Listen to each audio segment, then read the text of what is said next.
नमस्कार, बहुत स्वागत है आपका डिबेट लाइव बड़ी बहस मध्य प्रदेश में। मैं हूं आपके साथ अमित शर्मा। मध्य प्रदेश की राजनीति में बीजेपी और कांग्रेस दोनों ही दल अंदरूनी गुटबाजी और मतभेदों से घिरे हुए हैं।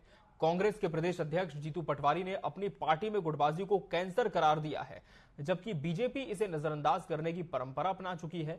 सवाल यह है कि क्या कांग्रेस का यह गुटबाजी का कैंसर पार्टी के भविष्य को खतरे में डाल रहा है, और क्या बीजेपी भी गुटबाजी के संक्रमण से पूरी तरह अछूती है? आज की डिबेट में हम इन दोनों दलों की अंदरूनी राजनीति और इसके प्रभाव पर चर्चा करेंगे।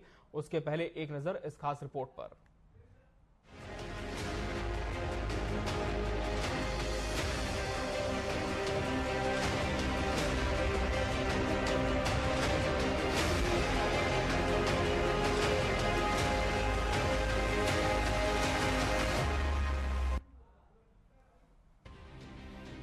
मध्य प्रदेश कांग्रेस अध्यक्ष जीतू पटवारी ने हाल ही में स्वीकार किया कि पार्टी में गुटबाजी कैंसर की तरह फैली है।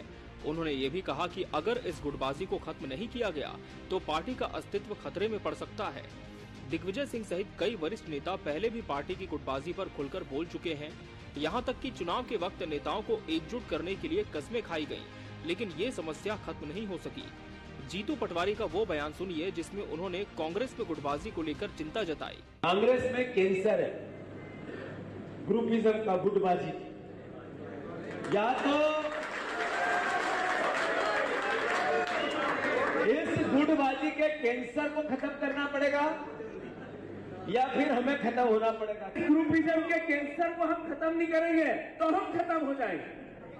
अब इस बयान के वायरल होने पर जीतू ने कुछ इस तरह पलटवार किया है और कांग्रेस की बजाय बीजेपी में गुटबाजी होने की बात कही। बिल्कुल, बीजेपी बहुत गुटबाजी में फंसी हुई पार्टी है। इधर बीजेपी ने कांग्रेस की गुटबाजी पर तंज कसा। बीजेपी का कहना है कि कांग्रेस में गुटबाजी और अंतर्कलह जमकर चल रही है। हम लगातार इन बातों को उठा रहे हैं, लेकिन कांग्रेस इनका खंडन करती रही। कांग्रेस में गुटबाजी और अंतर्कलह जमकर चल रहा है, हम लगातार इस बात को उठा रहे हैं, लेकिन कांग्रेस जानबूझकर इन खबरों का खंडन करती रही। जब कांग्रेस की पॉलिटिकल अफेयर कमेटी की बैठक में भी कमलनाथ और दिग्विजय सिंह ने जीतू पटवारी पर निशाना साधा, जब वो खबरें लीक हुई तब भी हमने निशाना साधा, लेकिन जीतू पटवारी उसका खंडन करते रहे और कमलनाथ से उन्होंने इसका खंडन का झूठा ट्वीट भी कराया। दूसरी तरफ बीजेपी की बात करें तो वो भी गुटबाजी से पूरी तरह मुक्त नहीं है। कांग्रेस से आए नेताओं और बीजेपी के पुराने नेताओं के बीच आपसी खींचतान अक्सर सुर्खियों में रहती है। पूर्व मंत्री भूपेंद्र सिंह और वर्तमान मंत्री गोविंद सिंह और उनके समर्थकों के बीच जुबानी जंग इसका ताजा उदाहरण है। गुटबाजी है और बनी रहेगी। मेरा तो देश के जो कांग्रेस के नेतृत्व है उसी पर मैं प्रश्नवाचक चिन्ह खड़ा करता हूं कि जिस देश के नेतृत्व को ये नहीं मालूम है कि हमको भारत के साथ बोलना है कि दूसरे देश के साथ बोलना है। अभी ताजा बयान देखिए, इस देश की राष्ट्रीय विचार का विरोध करते करते हो भारतीय राज्य के बारे में खिलाफ बोलने की उनका साहस हो गया। इसलिए मेरी तो मान्यता है कि जिस प्रकार से चाणक्य के समय जब चंद्रगुप्त मौर्य की एक विदेशी महिला से उसने शादी की तो उस समय शर्त रखी थी कि शर्त यह है कि इसका बेटा होने वाला बेटा कभी भी मगध का सम्राट नहीं होना चाहिए। ये चंद्रगुप्त मौर्य को वचन देना पड़ा था। मेरी आज भी यही कहना है कि एक विदेशी माँ का बेटा कभी देशभक्त नहीं हो सकता है, क्योंकि राहुल गांधी के आचरण लगातार देशद्रोहिता की ओर आगे बढ़ रहे हैं, सारी दुनिया देख रही है। हालांकि बीजेपी ने इन मतभेदों को सार्वजनिक मंच पर ज्यादा महत्व नहीं दिया है, फिर भी पार्टी का अनुशासन और संगठनात्मक व्यवस्था कहीं न कहीं कमजोर होती दिखी है। मध्य प्रदेश की राजनीति में बीजेपी और कांग्रेस दोनों ही दल जनता की उम्मीदों का केंद्र बने हुए हैं। तीसरे विकल्प की गैरमौजूदगी में इन दलों की अंदरूनी राजनीति पर जनता की गहरी नजर रहती है। सवाल ये है कि क्या कांग्रेस अपनी गुटबाजी के कैंसर से उबर पाएगी और क्या बीजेपी अपनी अंदरूनी समस्याओं को समय रहते सुलझा सकेगी? Bureau report, TV 24 news.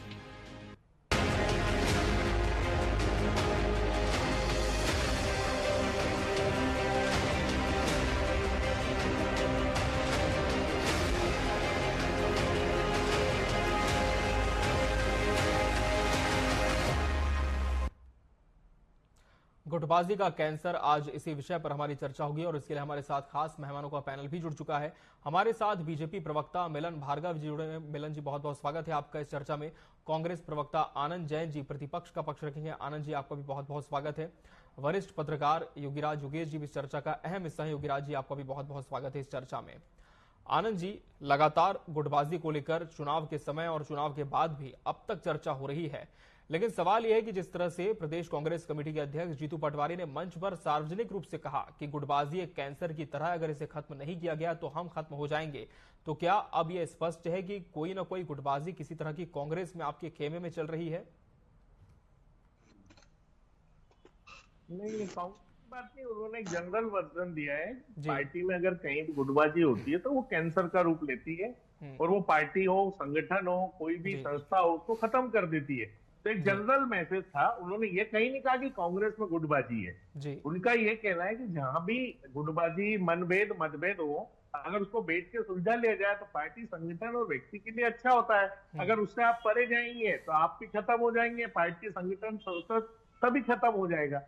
अब ऐसा तो उन्होंने नहीं कहा उनके वक्तव्य में कि कांग्रेस में गुटबाजी, ऐसा मैंने जो सुना अभी आपका वीडियो, उसमें ऐसा तो कहीं उल्लेख नहीं किया गया है। पर जो जनरल मैसेज है उनका हर कार्यकर्ता के लिए भी कि आप एकजुट रहिए, एकजुट होकर काम कीजिए, तो पार्टी, संस्था, व्यक्ति अपने आप ऊपर आगे आ जाए। चलिए मिलन जी, हालांकि कांग्रेस कह रही है कि निश्चित तौर पर पार्टी की बात उन्होंने कही कि किसी भी पार्टी में गुटबाजी होती है तो पार्टी खत्म हो जाती है, लेकिन क्या आप मानते हैं कि ये जो चीज है सिर्फ कांग्रेस में ही है, क्या भाजपा में गुटबाजी कहीं पर नहीं है? मिलन जी,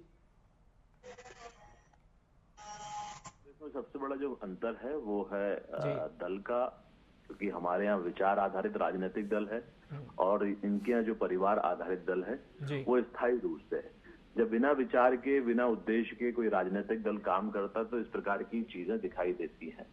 और जिस प्रकार के बीमारी का जिक्र करके कांग्रेस पार्टी के अध्यक्ष जीतू पटवारी जी ने अपनी गुटिये राजनीति को खत्म करने की मंशा जाहिर की, तो क्योंकि अब उन्होंने जिस प्रकार से कार्यकारिणी की पहली बैठक की और उसमें उनको रोना पड़ा, क्योंकि सारे जितने कांग्रेस के दिग्गज नेता थे, बड़े बड़े नेता, वो सारे चेहरों ने किनारा कर लिया, तो उनको आंसू तक बहाना पड़े। वो आंसुओं का बदला वो उनको खत्म करके लेना चाहते हैं, उन्होंने भरे मन से कह दिया।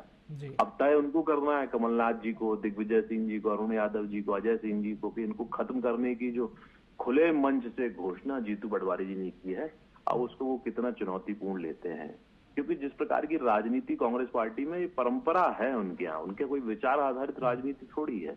उनके लिए तो देश आज दुश्मन हो गया है। सत्ता से बाहर हुए तो पहले संविधान के खिलाफ बोलते थे, अब तो खुलेआम कह रहे हैं कि देश की व्यवस्था के खिलाफ है। अरे भाई, ये देश हजारों लाखों वर्ष से चला आ रहा, लेकिन आपने आजादी के बाद अपनी बपौती समझ के जिस तरह से देश के संसाधनों का दुरुपयोग किया, ये दुर्भाग्यपूर्ण है कि एक राजनीतिक दल मात्र था, इसलिए आपने सब भरसक प्रयोग किया, प्रयोग उपयोग अपनी तिजोरियों को भरने के लिए। लेकिन जब जनता के समक्ष दूसरा राजनीतिक दल जो राष्ट्रवाद से होते वो खड़ा हुआ, तो स्थायी रूप से जनता ने आशीर्वाद दिया, तो आप इस व्यवस्था के खिलाफ बोल रहे हैं। पहले तो बाबा साहब अम्बेडकर को चुनाव हराया आपने, उनको मंत्रिमंडल से बाहर का रास्ता दिखाया, फिर आज जब उनके बनाए हुए संविधान की व्यवस्था के खिलाफ आप देश के खिलाफ बोल रहे हैं, दुर्भाग्यपूर्ण है। तो आप समझ लीजिए कि जीतू पटवारी जी उसी मंशा को जाहिर करते हुए मध्य प्रदेश में भी जो राजनीति करना चाह रहे हैं, उसमें वो अपने बड़े साथियों को खत्म करने की जो चेष्टा कर रहे हैं, अब जवाब तो कमलनाथ जी देंगे, क्योंकि पहले ही वो उनको गाली देने वालों को पदोन्नत कर चुके थे। कांग्रेस ने अपने प्रवक्ताओं को बनाई उसकी है जो कमलनाथ जी को गाली दे, अजय सिंह जी के खिलाफ बोले, अरुण यादव जी के खिलाफ बोले, तो ऐसी तो टीम वो खुद बना रहे हैं। तो ये बीमारी, पहले तो ये सनातन को डेंगू, एड्स कह के तुलना करते रहे, हिंदुओं को गाली देते रहे, संतों के खिलाफ बोलते आए हैं। अब अपने दल में ही जिस बीमारी का इलाज वो ढूंढ रहे हैं, शायद ही उसका इलाज उनके पास हो, क्योंकि वो खुद उससे पीड़ित है। जब वो दलित महिलाओं में चाशनी खोजते हैं तो महिलाएं, मध्य प्रदेश की दलित महिलाएं भी जवाब देती हैं। जब वो महिलाओं के प्रति जिस प्रकार की भावना रखते हैं तो प्रदेश की महिला जवाब देती है। आप उनके नेतृत्व में आप देख तो लीजिए उपलब्धि, जब से वो मैंने लाखों लाख कांग्रेस के कार्यकर्ताओं ने कांग्रेस का दामन छोड़ दिया, जब से वो अध्यक्ष बने, चुनाव शून्य पर आकर खड़े हो गए, 29 के 29 लोकसभा चुनाव हार गए। जब से वो अध्यक्ष बने, कांग्रेस के नेत्रियों को भरे पीसीसी दफ्तर में जूते चप्पल मार कर निकालने की कवायद होने लगी। ये कहाँ, किस दिशा में जा रही कांग्रेस पार्टी, आप खुद समझ लीजिए। इनका अंदरूनी मामला, हमारा कोई मतलब नहीं बोलने का, लेकिन प्रतिपक्ष के हमारे साथी हैं। लोकतंत्र में प्रतिपक्ष की बड़ी महत्वपूर्ण भूमिका होती है। यदि वो होता है तो लोकतंत्र मजबूत होता है, लेकिन दुर्भाग्य से चलिए, तो सत्ता पक्ष तो ये मान रहा है कि प्रतिपक्ष में सिर्फ गुटबाजी है, सिर्फ नाराजगी है, लेकिन सत्ता पक्ष में ऐसा कुछ नहीं है। लेकिन योगीराज जी, आप किस तरह से देखते हैं, क्या वाकई सिर्फ विपक्षी खेमा इस गुटबाजी से जूझ रहा है या फिर सत्ता पक्ष में भी कोई सुगबुगाहट आप देख पाते हैं? जी योगीराज जी, आप सुन पा रहे हैं मुझे?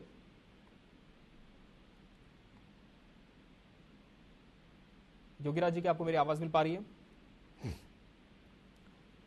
चलिए, इनसे जुड़ने की फिर से कोशिश करते हैं। मिलन जी, आप एक बात कह रहे हैं कि ये सिर्फ सत्ता पक्ष की बात है कि वहां पर गुटबाजी नहीं होती है, कांग्रेस की जहां तक बात है वहां पर गुटबाजी होती है। लेकिन गाहे बगाहे ये भी देखा जाता है कि जो कांग्रेसी अपनी पार्टी छोड़कर भाजपा में आते हैं, सामंजस्य बैठाने में भी कहीं ना कहीं कोई ना कोई संघर्ष भी होता है। और गाहे बगाहे विपक्ष भी इस बात को जरूर उठाता है कि एक खेमा ऐसा भी है जो कि अब तक जो कांग्रेस से आए नेता है उन्हें स्वीकार नहीं कर पाया। तो इसमें कितनी सच्चाई आप देखते हैं? क्या वाकई में इस तरह के जो सामंजस्य बैठाने की बात है या फिर कहीं ना कहीं विचारों के मेल की बात है, कहीं क्या सत्ता पक्ष भी इससे जूझता है? जी, विचार को लेकर आगे चल रहे हैं। भारत में जिस दिशा को, भारत को जिस महानता की दिशा में आगे बढ़ाने के प्रयास कर रहे हैं, या विकास के सारे आयाम रचे जा सके, उस विकास के आयाम में जो भी राजनीतिक दल का कार्यकर्ता हमारे विचार को आत्मसात करके आता है, उसको हम स्वीकार भी करते हैं, अपने विचार से सिखाने का और कहीं न कहीं प्रशिक्षित करने का काम भी करते हैं, और उनके योगदान को लेकर आगे बढ़ा जाए। आप देखिए, कांग्रेस के जितने भी साथी भारतीय जनता पार्टी में शामिल हुए, किस सहजता के साथ और काम भी कर रहे हैं वो, और भारतीय जनता पार्टी के विचार को अपने आप को आत्मसात करते हुए अपना योगदान भी दे रहे हैं। कहीं किसी प्रकार का अपवाद स्वरूप एक जगह कहीं हो सकती है, लेकिन भारतीय जनता पार्टी में कोई कहे कि गुटबाजी चरम पर है, गुटबाजी है, तो कोई स्वीकार नहीं करेगा। आप देखिए, हमारे कितने बड़े बड़े संगठनात्मक चुनाव हो गए, कहीं से कोई आवाज निकली नहीं, क्योंकि हमारे यहाँ समन्वय है, विचार आधारित दल है, जो हमारे समन्वय और आपसी समन्वय के साथ, अपने योगदान के साथ, कर्मठता के साथ हम अपने भूमिका को भी तय करते हैं, और इस विचार में हमारी क्या भूमिका हो सकती है, जो संगठन हमको जिम्मेदारी देता है उसको स्वीकार करके आगे बढ़ते हैं। योगीराज जी, क्या सिर्फ विपक्षी गुटबाजी से जूझता है? आप मानते हैं कि सत्ता पक्ष में सब कुछ ठीक है? वो तो नहीं, ऐसा नहीं है जी। गुटबाजी तो भारतीय राजनीति की परंपरा रही है। मेरी आवाज मिल रही है आपको? जी जी, आपकी आवाज मिल रही है जी। गुटबाजी भारतीय राजनीति की परंपरा रही है, और कोई भी राजनीतिक दल हो वो बिना गुटबाजी के राजनीति नहीं कर सकता जी। अभी आप देखिए, कांग्रेस में भी जमकर गुटबाजी है, जैसा कि अभी आप बता रहे हैं, जीतू पटवारी ने कहा कि गुटबाजी को लेकर उन्होंने अपना स्टेटमेंट दिया है जी। और जब भी कांग्रेस की जब भी कोई मीटिंग हुई, आप देखिए उसमें बड़े नेता चाहे दिग्विजय सिंह जी हो चाहे कमलनाथ हो, उस मीटिंग से नदारद रहे जी। और बल्कि आरोप ये लगाया कि हमको मीटिंगों की सूचनाएं नहीं दी जाती। तो ये गुटबाजी कांग्रेस में है, जग जाहिर है। लेकिन अब ये रोग भारतीय जनता पार्टी को भी लगा है, और हाल ही में कुछ ऐसी स्थितियां निर्मित हुई हैं जी। ये कह लें कि कुछ जो एक धड़ा जो कांग्रेस से टूट के बीजेपी में आया जी, उसके नेता का परस्पर कोऑर्डिनेशन बीजेपी में नहीं हो पाया। हालांकि कई नेताओं ने बीजेपी को आत्मसात किया और अंगीकार किया जी। लेकिन कुछ नेता अभी भी बीजेपी की रीति नीति से परिचित नहीं हो पाए। तो गुटबाजी के स्वर वहां भी दिखाई दे रहे हैं। और सागर संभाग की बात करें तो सागर संभाग में ये गुटबाजी चरम पर है।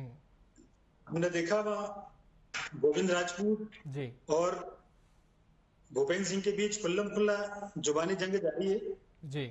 इसके अलावा भी चूंकि एक भारतीय जनता पार्टी अनुशासन बेस्ड पार्टी है जी, तो कई चीजें बाहर नहीं आ पाती। लेकिन ये निश्चित तौर पर कहा जा सकता है कि अनुशासन वाली पार्टी में भी सब कुछ ठीक नहीं चल रहा है जी। जी जी योगीराज जी, मेरा ये कहने का मतलब ये है कि गुटबाजी वहां भी अब धीरे धीरे सामने आ रही है जी। ये अलग बात है कि लीडरशिप, बीजेपी की जो लीडरशिप है उसकी वजह से लोग खुल के सामने नहीं आ पाते जी। लेकिन अभी जो जिलाध्यक्ष के चुनाव हुए, अभी जो मंडल अध्यक्ष के चुनाव हुए, उसको लेकर भी बहुत सारी बातें निकल कर आई, लेकिन वो पूरी तरह से सामने नहीं आ पाई जी। और उसका एक बहुत बड़ा कारण यह है कि अभी भी भारतीय जनता पार्टी में कुछ ऐसे लीडर हैं जो उस गुटबाजी को थाम लेते हैं, जो उस गुटबाजी को निपटारा कर लेते हैं। तो ये बीजेपी के एक संगठन की कार्यप्रणाली एक बेहतर कार्यप्रणाली है। इस वजह से जो अनुशासनहीनता हो रही है वो सामने नहीं आ पा रहा। लेकिन आने वाले समय में भारतीय जनता पार्टी को भी इस बारे में सोचना पड़ेगा कि कहीं उसका भी कांग्रेसीकरण तो नहीं हो रहा। जी, आनंद जी का रुख लेते हैं। आनंद जी, बड़े नेता जिस तरह से मीटिंग से दूरी बनाते हैं, और ये सही भी है, कई बार ऐसा कहा जाता है कि सूचना नहीं दी गई और जो हार हुई है, क्या मानते हैं कि गुटबाजी का ये परिणाम है? जी, किसको जानकारी है कि उनको सूचना नहीं मिली? जैसे कौन से नेता ने सार्वजनिक रूप से कहा?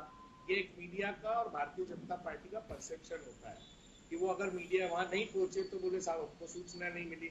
क्या दिग्विजय सिंह जी ने फोन करके बोला बीजेपी के लोगों को कि मेरे को सूचना नहीं मिली? एक तो झूठ बोलना बीजेपी के लोग बंद करें और इंडिया की गुटबाजी की बात करें तो मध्य प्रदेश में ताई भाई की लड़ाई, गोविंद राजपूत और भूपेंद्र सिंह जी की लड़ाई, शिवराज जी को हटा के मोहन यादव जी को लाना पड़ा। आज भी इंदौर के जिला अध्यक्ष की घोषणा नहीं हो पाई। इनकी लिस्टें पिछले 3 महीने से अटकी हुई हैं। ब्लॉक अध्यक्ष, मंडलम अध्यक्ष क्या तयशुदा समय पे हो पाए? तो क्या इनका गुटबाजी का ये प्रश्न चिन्ह नहीं है कि जब इतनी अनुशासन की पार्टी है, तयशुदा समय पे जब प्रदेश अध्यक्ष के चुनाव होने थे, जिला अध्यक्षों के चुनाव होने थे, ब्लॉकों के या मंडलम के होने थे, हुए क्या? आज भी कई जगह की लिस्ट पेंडिंग है।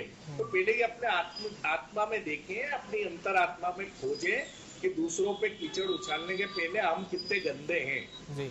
आज रोज विवाद हो रहा है। इंदौर में अभी वर्तमान में एक विवाद सामने आया जो 2 गुटों के बीच की लड़ाई है। भारतीय जनता पार्टी के 2 नेताओं के वर्चस्व की लड़ाई रही। तो ये भारतीय जनता पार्टी को सिर्फ कांग्रेस पे आरोप लगाना, कांग्रेस की कमियां ढूंढना या कांग्रेस की बात करना, ये इनके डेवलपमेंट की बात नहीं करते। इनके संगठन में क्या क्या किया इन्होंने मालूम नहीं है। आज इंदौर का जिला अध्यक्ष क्यों नहीं घोषित कर पा रहे हैं? आज आप प्रवक्ता महोदय जितनी बातें कर रहे थे उनसे पूछिए कि इंदौर का भारतीय जनता पार्टी का अध्यक्ष आज तक क्यों नहीं हुआ? जितनी लिस्टें हैं वो टुकड़े टुकड़े में क्यों आ रही है? अब कहाँ गया आपका अनुशासन? मतलब गुटबाजी तो आपके यहाँ है। खुले मंच से कैलाश विजयवर्गीय जी ने मोहन यादव जी का बोला कि नशे का कारोबार राजस्थान से हो रहा है। तो ये गुटबाजी का ही तो परिणाम है कि एक नेता, वरिष्ठ मंत्री, मुख्यमंत्री को खुलेआम मंच से बोल रहा है। तो या तो वो कर नहीं पा रहे या उनको कंट्रोल नहीं हो रहा है या मुख्यमंत्री जी उनकी बात नहीं सुन रहे। आप देखिए कि किस तरह की खुला मंच से तो भारतीय जनता पार्टी की गुटबाजी सामने आ रही है। हमारे तो परसेप्शन बना है। मिलन जी, क्या वाकई में गुटबाजी है, लेकिन ये बात है कि सतही तौर पर है, बाहर संघर्ष नहीं आ पाता?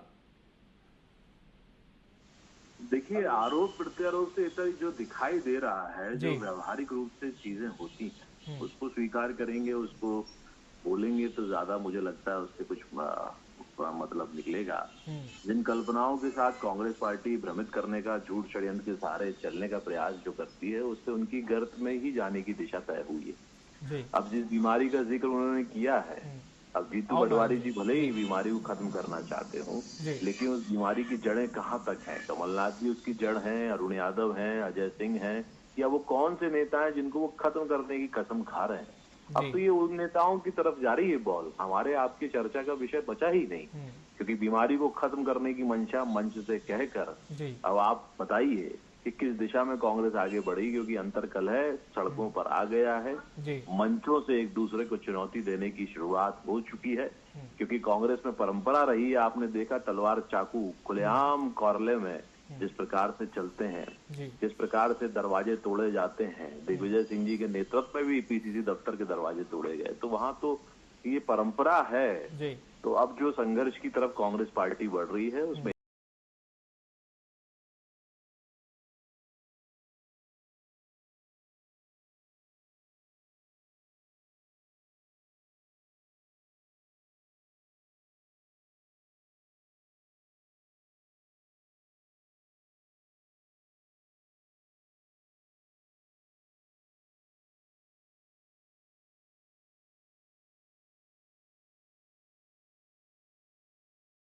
एकाधिकार यह है कि आप अंतर्राष्ट्रीय स्तर के मसलों पर एक खड़े होते हैं, लेकिन जॉर्ज सोरोस से मदद लेकर आप किस प्रकार से इस देश के षड्यंत्र में शामिल हैं और खुले मंचों से आप उसकी तरफदारी भी कर रहे हैं, स्वीकारोक्ति भी कर रहे हैं, तो ये बताता है कि आप किस तरह की राजनीति को पसंद कर रहे हैं। जवाब ले लेते हैं। मुझे लगता है कि आगे चलकर कांग्रेस पार्टी खुद खत्म हो जाएगी। ठीक है, जवाब दीजिए आनंद जी, फिर उसके बाद योगीराज जी का रुख करेंगे। क्या संघर्ष की तरफ बढ़ रही है कांग्रेस? आनंद जी। कांग्रेस तो संघर्ष कर ही रही है जी, बढ़ने की कांग्रेस संघर्ष कर रही है। अब देखिए, भारतीय जनता पार्टी का परसेप्शन है कि उन्होंने एक जनरल बात की और उसको उन्होंने कांग्रेस पे फिट कर दिया, जबकि बाहर आकर जीतू पटवारी जी ने बोला कि भारतीय जनता पार्टी इससे ग्रसित है। तो आप देखिए, किसी चीज को शब्दों को तोड़ मरोड़ के पेश करना मीडिया के माध्यम से, सोशल मीडिया के माध्यम से, इसमें भारतीय जनता पार्टी साल के 400 करोड़ रुपए खर्च कर रही है। ये नैतिकता की बात करते हो तो भीमराव अंबेडकर के पुतले, भीमराव अंबेडकर संविधान की प्रतियां भारतीय जनता पार्टी ने जलाई और अब ये गौरव यात्रा निकाल रहे हैं। तो इनसे पूछिए ना कि इनका जमीर क्या है, ये बोलते हैं करते क्या है। आप पूछिए इनसे कि भारतीय भीमराव अंबेडकर के पुतले जलाए कि नहीं बीजेपी के लोगों ने, संविधान की प्रतियां जलाई कि नहीं, और आज गौरव यात्रा निकाल रहे हैं। तो ये इनका चाल चरित्र, चेहरा, बोलते क्या है करते क्या है। तो पहले इनके आत्मावलोकन करें कि अभी इनके पार्टी में कितना घमासान है। ये प्रदेश अध्यक्ष हो या जिला अध्यक्ष हो, उनकी लिस्ट ही डिसाइड नहीं कर पाए जी।